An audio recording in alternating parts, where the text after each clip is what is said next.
The air inside the Los Angeles County Courthouse felt thick, almost suffocating. Rows of spectators filled the gallery, murmuring among themselves as they watched the scene unfold.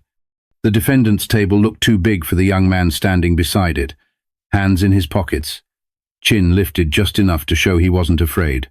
Jalen Dawson, 19, accused of grand theft auto and resisting arrest. The charges were serious, but the way Judge Walter Grayson looked at him made it clear the real trial had nothing to do with the law. Grayson leaned back in his chair, fingers drumming lazily against the polished wood of his desk. He peered down at Jalen over the rim of his glasses, his lips twisting into something between a smirk and a sneer. "You think you're some kind of legal expert?" His voice carried a dry amusement. "This isn't a debate club, kid." A few chuckles rippled through the courtroom, the bailiff, the stenographer, even the prosecutor. They were all in on the joke. Jalen didn't flinch. He wasn't laughing. He had spent years preparing for this moment. Not this exact one. He never planned on standing here as a defendant, but he knew the courtroom like the back of his hand. While other kids memorized basketball stats, he memorized case law. While his friends played video games, he played mock trials in his head, arguing imaginary cases with himself.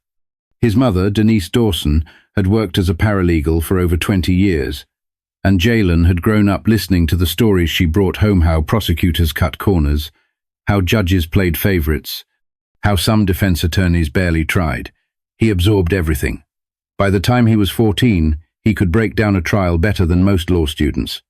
But none of that mattered to Grayson. To him, Jalen was just another kid in trouble. "Let's make this quick," the judge sighed, flipping open the case file. "I have a golf game at 2. Audience chuckled again, but this time something shifted. Jalen's lips curled into a faint, almost imperceptible smirk, because Grayson had just made his first mistake, but the courtroom hadn't noticed yet. The prosecutor, Mitchell Carrington, rose from his seat with the air of a man who had already won. His suit was crisp, his tie perfectly knotted, and his voice carried that rehearsed confidence of someone who had delivered the same speech 100 times before. "Your Honor, the state will prove beyond a shadow of a doubt that the defendant, Jalen Dawson, was caught red-handed in a stolen vehicle. 2022 Audi A6 reported missing just hours before his arrest. Officers pursued him through downtown, where he allegedly attempted to flee before being apprehended. His fingerprints were found on the steering wheel. The prosecution submits that the evidence speaks for itself." The words landed with weight. The crowd in the gallery shifted, whispering among themselves. On the surface, it sounded damning a stolen car, a chase, running. Judge Grayson glanced at Jalen over the rim of his glasses, then turned back to Carrington. "Go on." The prosecutor walked towards the jury box, his polished shoes clicking against the floor.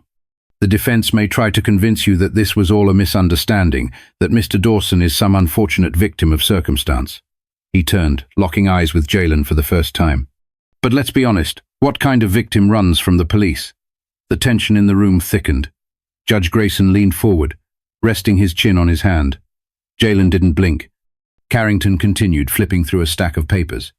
"Your Honor, I have here the testimony of Officer Daniel Ruiz, who personally witnessed the defendant behind the wheel before he attempted to flee. The car was confirmed stolen. The arrest was made by the book." Grayson exhaled through his nose, nodding. "Sounds straightforward to me. And for most people in the room, it probably did. The case was clear-cut: a stolen car, a chase, an arrest. But Jalen had spent too many years studying trials not to see the cracks. Still, he stayed silent, watching, waiting. Judge Grayson tapped his gavel lightly.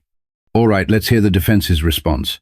He turned to Jalen's lawyer, a public defender named Lisa Thornton, who had barely said 3 words since stepping into the courtroom. She stood up, shifting nervously.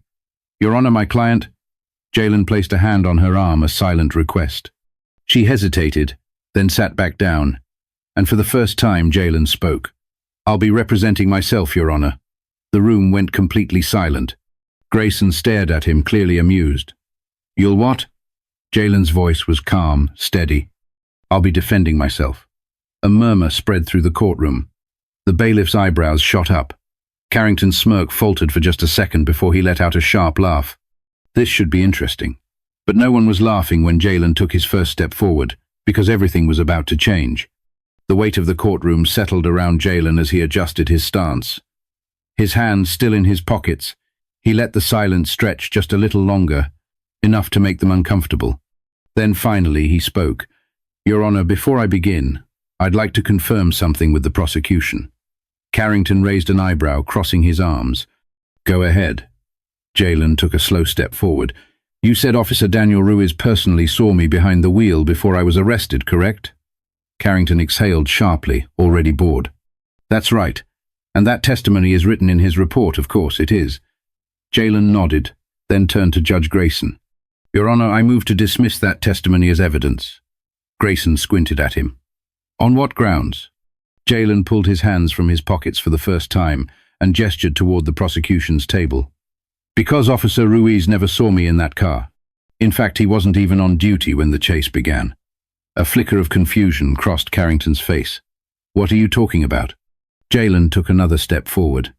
"Your Honor, if the court allows me, I'd like to submit a request to verify Officer Ruiz's GPS logs for that night. If his report says he witnessed me in the vehicle, then it should match his location history, but—" He let the word hang in the air. "I have a feeling it won't." The murmurs in the gallery grew louder. Grayson frowned, glancing toward Carrington. The prosecutor cleared his throat, his jaw tightening. "That report was filed by an officer of the law, Your Honor. Are we really going to take the word of a defendant over a trained professional?" Jalen gave a small, almost casual shrug. "If the officer was where he claimed to be, then the GPS data will prove it. But if he wasn't—" He let the sentence trail off. Grayson studied him for a long moment, then turned to Carrington. "Does the prosecution have any issue with verifying the officer's GPS logs?" Carrington hesitated. The pause was just long enough. The jury noticed, the gallery noticed, and most importantly, the judge noticed. Jalen took a quiet breath. He had spent years watching trials, studying prosecutors, their tactics, the way they played the system, and there was one thing he knew without a doubt. If Carrington was confident in his case, he wouldn't be stalling. Grayson sighed, rubbing his temple. "Counselor." Carrington finally shook his head. "No objections, Your Honor, but the shift had already begun." For the first time, the courtroom wasn't laughing anymore. The courtroom was silent, but the tension was loud. Carrington shuffled his papers, his polished confidence cracking around the edges. "Your Honor, while we wait for the GPS records, the fact remains that the defendant's fingerprints were found on the steering wheel of the stolen vehicle." Jalen gave a small nod, his face unreadable. "That's true." He took a step forward. "But let's talk about that evidence for a second." Grayson raised an eyebrow, gesturing for him to continue. Jalen turned to the jury, making eye contact with each one of them. "The prosecution wants you to believe that finding my fingerprints in a car means I stole it. That's the story they're selling. But let's think about this logically." He took a deep breath, his tone staying calm, controlled. "Let's say you walk into a department store and try on a jacket. You put your hands in the pockets, maybe zip it up, then put it back on the rack and walk out. A few hours later, someone shoplifts that jacket. Would the fact that your fingerprints are on it mean you stole it?" A few jurors exchanged glances. Someone in the gallery muttered something under their breath. Jalen didn't give them time to recover. The car in question was parked outside a 7-Eleven hours before the alleged theft. I was inside that store with 3 friends. And yes, when we walked past the car, I leaned against it. I even opened the door because it was already unlocked. I didn't think much of it, didn't take the car, didn't drive it, didn't steal anything from inside. Just a dumb moment of curiosity. He let that sit for a second. Then, in a voice that cut through the silence like a scalpel, he asked, "Does touching something make you a criminal?" Carrington cleared his throat, flipping through his notes, searching for something, anything, to regain control. Jalen wasn't finished. "And while we're on the topic, let's talk about how that fingerprint analysis was done." He turned to Grayson. "Your Honor, was the forensic specialist from this case subpoenaed to testify?" Grayson blinked, caught off guard by the question. He glanced at Carrington. The prosecutor hesitated, then reluctantly shook his head. "Number." Jalen's lips pressed together. "So let me get this straight. The state is using forensic evidence to try and convict me, but they didn't think it was necessary to bring in the actual specialist who processed that evidence. No chance for me to cross-examine, ask about the chain of custody, or challenge the accuracy of the analysis?" Carrington's jaw tightened. Jalen nodded, like that was all he needed to hear. Interesting. Judge Grayson sighed, pinching the bridge of his nose. It was the look of a man realizing this case was not the easy win he had assumed it would be. But Jalen wasn't done yet, because the next thing he was about to say would change everything. Jalen took a slow step forward, his voice steady but firm. Your Honor, I'd like to enter into evidence an official statement from the owner of the vehicle. Judge Grayson frowned. The owner? Jalen nodded. Yes.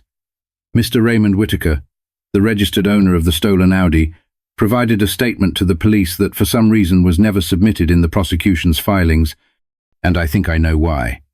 He turned to Carrington. Do you recall what Mr. Whitaker told officers the night his car was reported stolen? Carrington's jaw clenched. He knew exactly what was coming.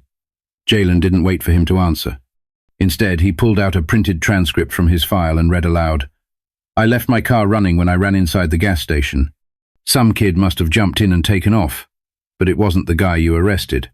I saw the kid, and he was white. A collective gasp rippled through the courtroom.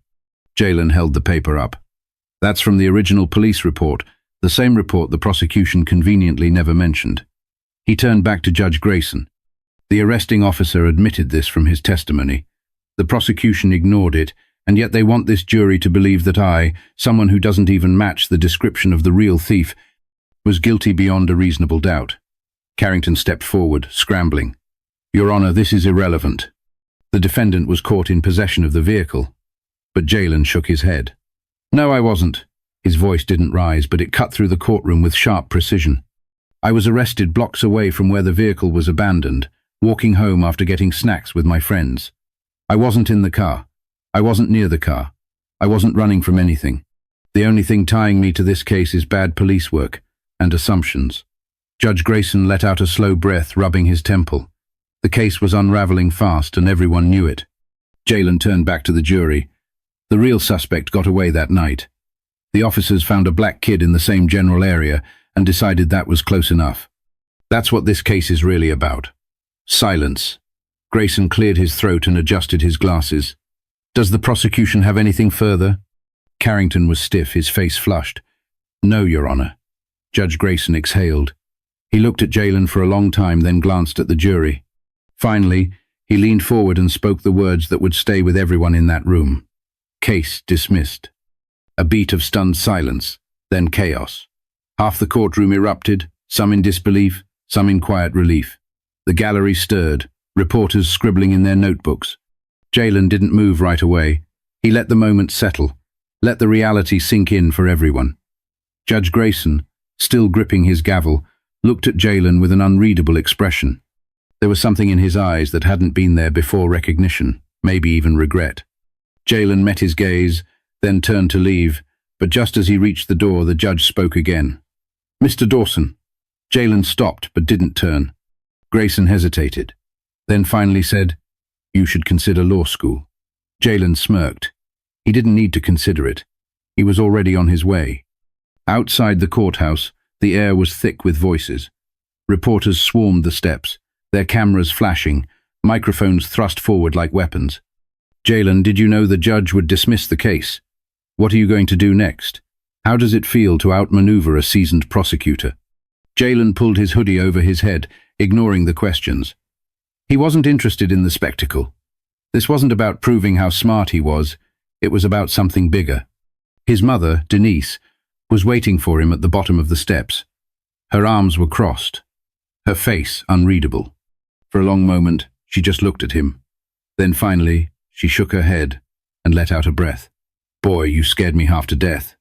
Jalen chuckled, scratching the back of his head. Had to take a risk, Ma. She stared at him a second longer, then pulled him into a tight hug. You always were the stubborn one. The cameras kept flashing, but Jalen wasn't paying attention to them anymore. Across the street, standing by his car, Judge Grayson watched. His posture was different now. The arrogance was gone. His expression wasn't amused anymore. It was something else, something closer to reflection. He hadn't expected this case to be anything more than routine, just another day, another defendant, another guilty plea. But now, he knew he'd remember this one, because Jalen had done something most people never could. He made the system look at itself, and for once, it blinked first. Here's the lesson we should learn. How many other cases had gone this way? How many people had been convicted? Not because of evidence, but because of bias, shortcuts, and a system that cared more about closing cases than finding the truth. Jalen had the knowledge to fight back, but what about the ones who didn't? This wasn't just about one case, it was about all of them. He knew what he had to do next.